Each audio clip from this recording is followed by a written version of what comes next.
Very good morning, all of you. Today we are going to see the remaining part in second unit, which talks about support vector machines. So let's start. Support vector machines. It is actually a supervised machine learning algorithm used for classification and or regression. So it can be used for classification or regression, and for both also classification and regression, both can also be used by the support vector machine. Actually it is a supervised machine learning algorithm. So shortly it is called as SVM. The SVM finds a hyperplane that creates a boundary between the types of data. So it finds out, the support vector machine algorithm finds out a hyperplane that creates a boundary between the types of data. So the aim of the support vector machine is to find out a hyperplane for the given set of data. In two-dimensional space, this hyperplane is nothing but a line. So if the data points are in two-dimensional space, if the given data set is two-dimensional space, then the hyperplane will be a straight line.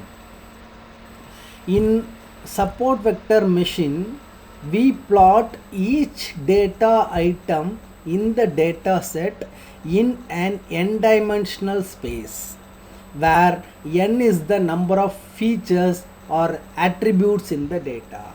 So the support vector machine is based on the number of attributes in the data. If the number of attributes in the data are 2, then the SVM will perform the two-dimensional space. SVM will be involved in two-dimensional space if the number of attributes are 2. If the number of attributes are 1, then it will perform a single dimensional space. And if the number of attributes are 3, then it will be a three-dimensional space. So next what we have to do in support vector machine, find the optimal hyperplane to separate the data. So there are two set of data we need to classify.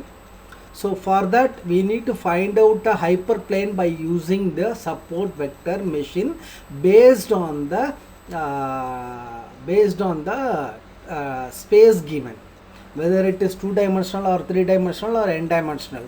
Based on that we need to classify the data by finding out the hyperplane by using the support vector machine. To separate two classes of data points, this is what I said before. To separate, we are going to separate two classes of data points. There are many possible hyperplanes that could be chosen. To separate the two classes of data points, so many possible hyperplanes, there are many hyperplanes are possible. Actually our objective is to find a plane that has the maximum margin. So note the point, we need to find out a plane that has the maximum margin, that is the maximum distance between the data points of both the classes. So you will be clear when you see the diagram. Next slide we are going to see the diagram. So we need to find out the maximum distance between the data points of both the classes. If we have two classes, we need to find the maximum distance between two classes. That is called maximum margin. Maximizing the margin distance provides some reinforcement so that future data points can be classified with more confidence. Since we are finding out the maximum margin, the data can be classified with more confidence. So see this, x1 is one coordinate and x2 is another one coordinate. This is a two-dimensional plane. In this there are two classes of data. One data set is used with blue color circle. One set of data is used with red color squares. See, in between these two sets of data, we have number of planes, that is number of straight lines. There are 5 straight lines can be chosen here to classify the data. So this diagram is shown for the possibility of planes that can be drawn to classify the two sets of data. So here, to classify the two sets of data, we have drawn 5 planes. 5 straight lines can be drawn to classify the data. 5 planes are possible here. For showing that, this diagram is shown. And coming to the second diagram, here see, for classifying two sets of data, 3 planes are drawn. 3 planes are drawn, and see the middle straight line, 3 straight lines are drawn, and see the middle straight line which is in dark line, green color. This optimally separates the two sets of classes. Optimally separates the two sets of data. See that 100% classification is there by using the middle green color straight line. See that the dotted green lines, between the middle line and the dotted lines there is a maximum margin. The middle green line, optimal straight line, gives the maximum margin between these two straight lines. So since maximum margin is obtained by the middle straight line, this two set of classes can be classified with more confidence effectively. So here see this diagram, a hyperplane in two-dimensional, when it is a line, it is clearly separable. The red points are clearly separable, and the green sets are clearly separable. And in the R cube plane, R cube is a plane. Here in the left diagram, R square is a line. In right diagram, R cube is a plane. This is a three-dimensional space. So here it is separated. The two sets of data are separated here.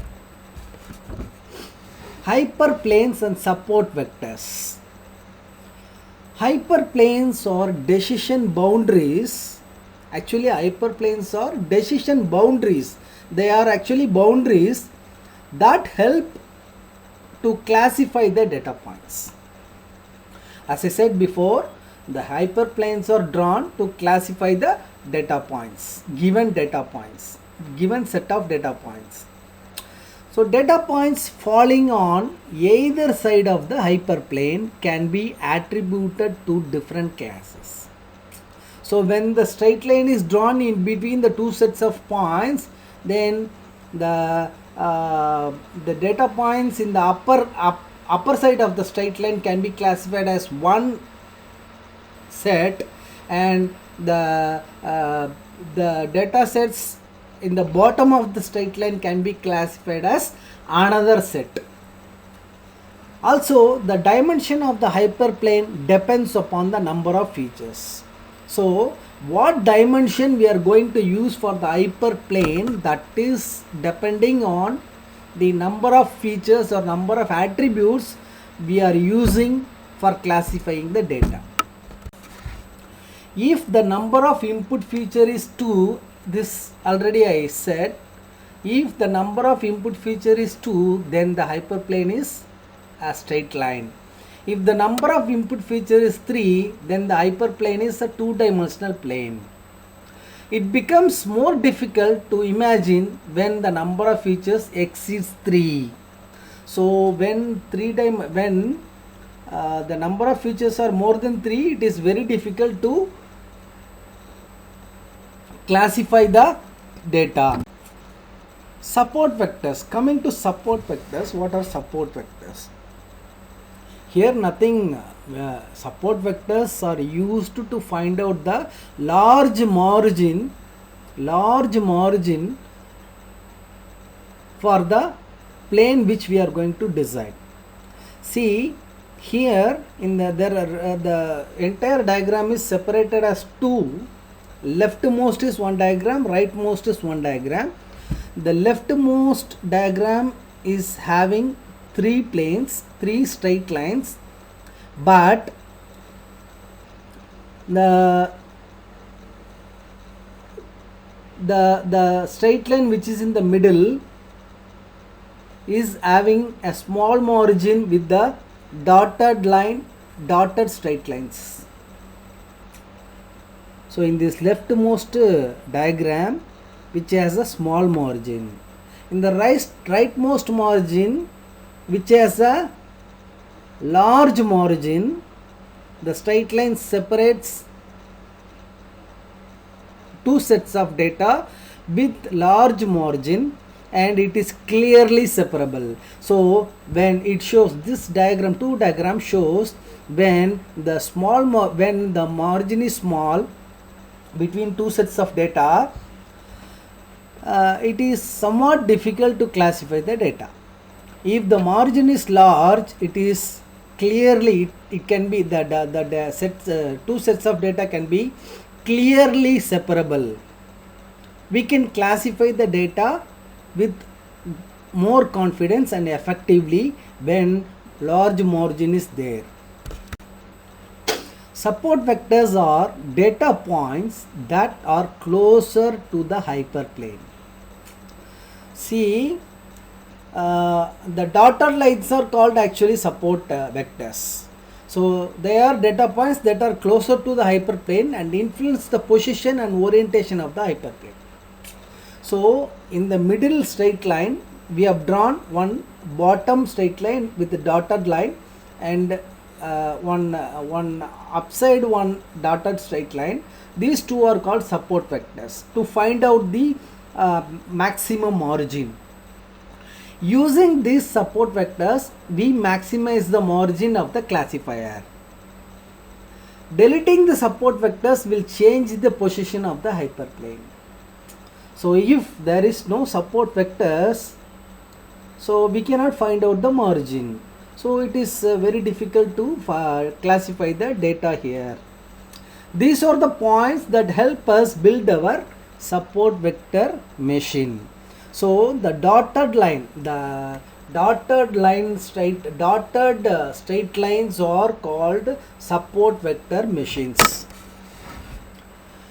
Large margin initiation.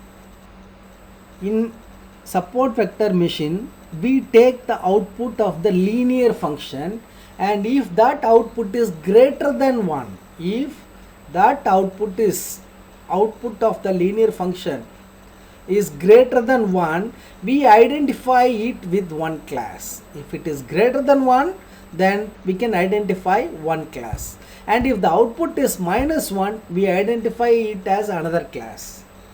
Since the threshold values are changed to 1 to -1 in SVM, we obtain these reinforcement range values -1 to 1, which acts as a margin.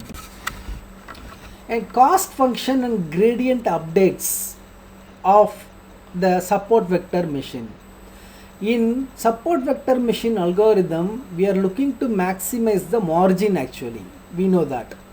In support vector machine, what we are doing is we are concentrating to maximize the margin between the data points and the hyperplane. So that is the aim of the support vector machine. The loss function is there. That loss function helps to maximize the margin in hinge loss. So the loss function, there will be a loss function. When loss function is less, then it will maximize the margin. So the formula is given here for the cost function. C of x comma y comma f of x is equal to 0 if y star f of x is greater than or equal to 1.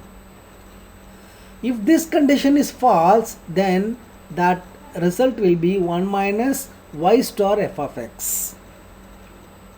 So another type of representing this formula is given in second representation, which is C of x comma y comma f of x is equal to 1 minus y star f of x suffix plus. The cost is 0 if the predicted value and the actual value are the same sign.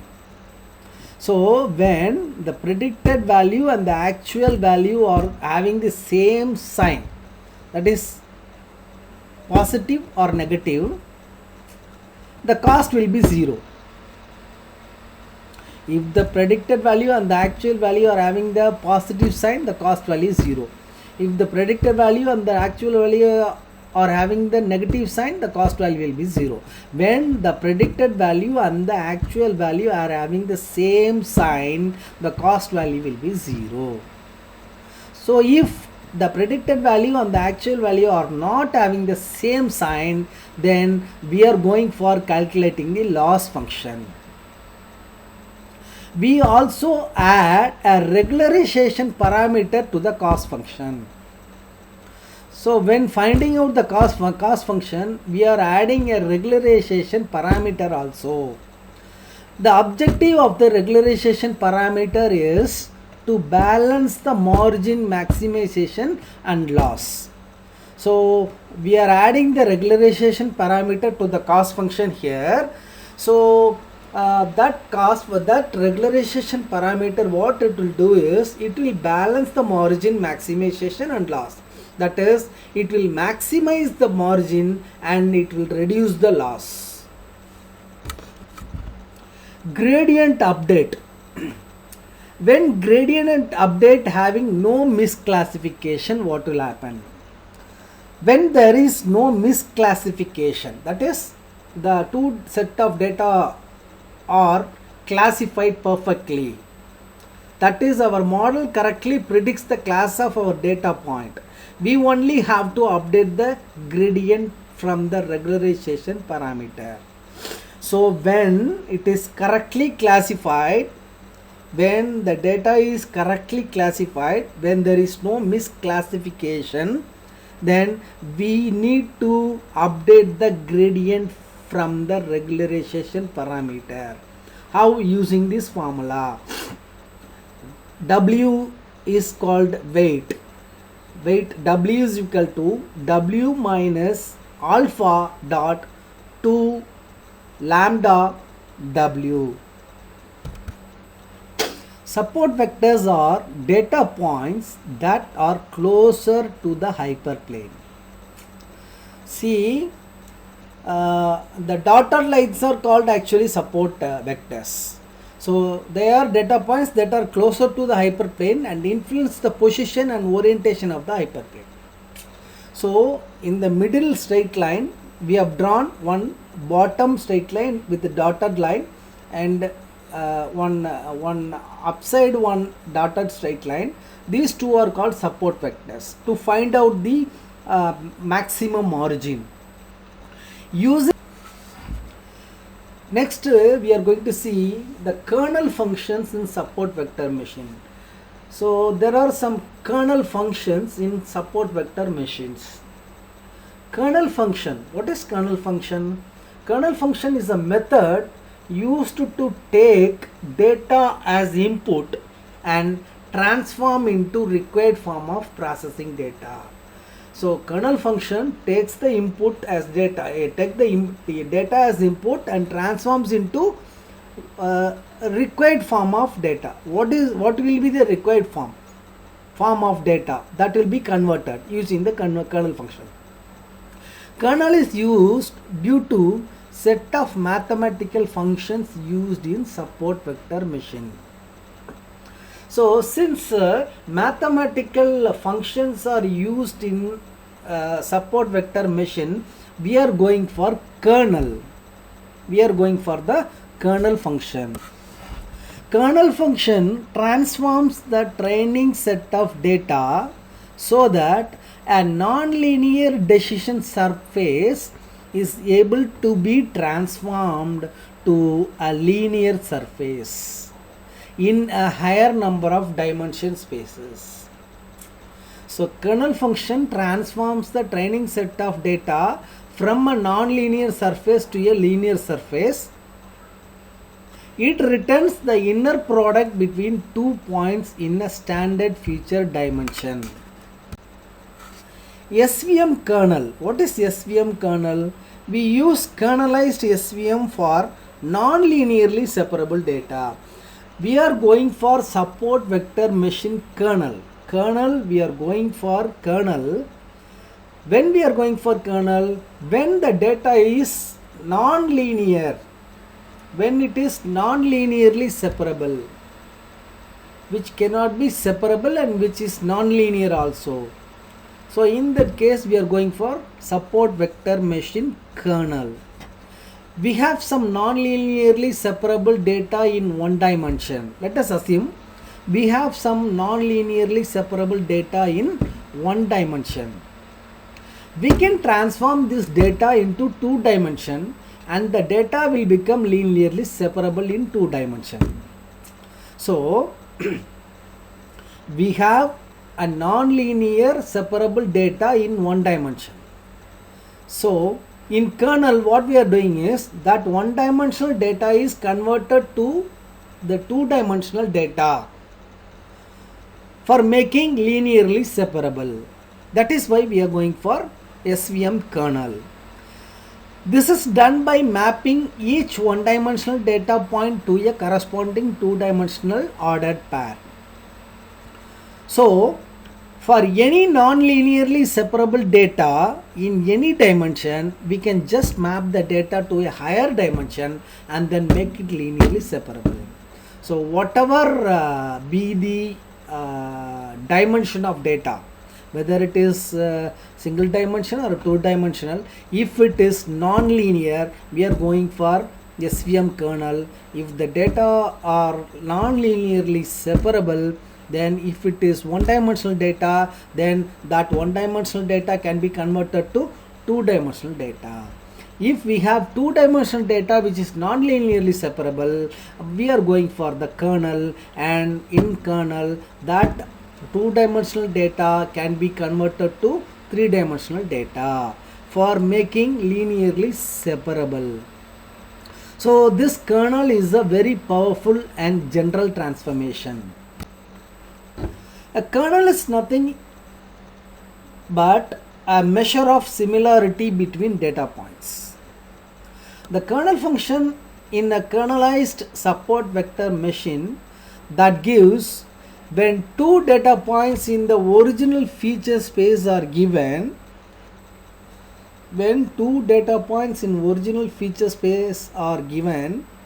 what the similarities between the points in the newly transformed feature space. So the kernel function gives what are the similarities between the points in newly transferred space. So if one-dimensional data is converted to 2-dimensional data, so what are the similarities between the points when it is converted to 2-dimensional data? So for finding out, the kernel function is used. So in kernel function, the kernel functions, we have 2 kernel functions. One is radial basis functional kernel, which is referred as RBF, and polynomial kernel. So radial basis functional kernel, the similarity between 2 points in the transformed feature space is an exponentially decaying function of the distance between the vectors and the original input space as shown below. So the radial basis function is the default kernel used in support vector machine. So the formula for the function is k of x comma x dash equal to exponential minus gamma parallel to x minus x dash parallel. Polynomial kernel. The polynomial kernel takes an additional parameter degree that controls the model's complexity and computational cost of the transformation. So the polynomial kernel takes an additional parameter which is called degree. If the number of input feature is 2, this already I said, if the number of input feature is 2, then the hyperplane is a straight line. If the number of input feature is 3, then the hyperplane is the kernel.